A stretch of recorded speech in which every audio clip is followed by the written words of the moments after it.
গভীর রাতে auto EVM বহন ঘিরে কুলতলিতে তুমুল বিক্ষোভ। এলাকায় উত্তেজনা, প্রশাসনের হস্তক্ষেপে পরিস্থিতি নিয়ন্ত্রণে।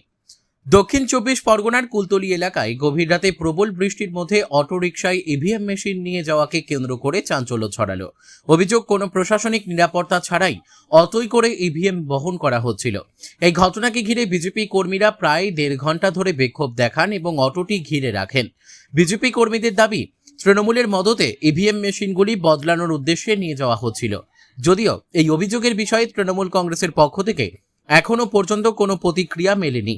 পরিস্থিতি ক্রমশ উত্তপ্ত হয়ে উঠলে ঘটনাস্থলে পৌঁছায় প্রশাসন। পরে প্রশাসনের হস্তক্ষেপে অটো সহ ইভিএম মেশিনগুলি নিজেদের দায়িত্বে নিয়ে যাওয়া হয় এবং পরিস্থিতি নিয়ন্ত্রণে আসে। ঘটনাকে কেন্দ্র করে এলাকায় রাজনৈতিক উত্তেজনা ছড়িয়েছে। ব্যুরো রিপোর্ট, আরোহী নিউজ বাংলা। দেখতে থাকুন আরোহী নিউজ বাংলা।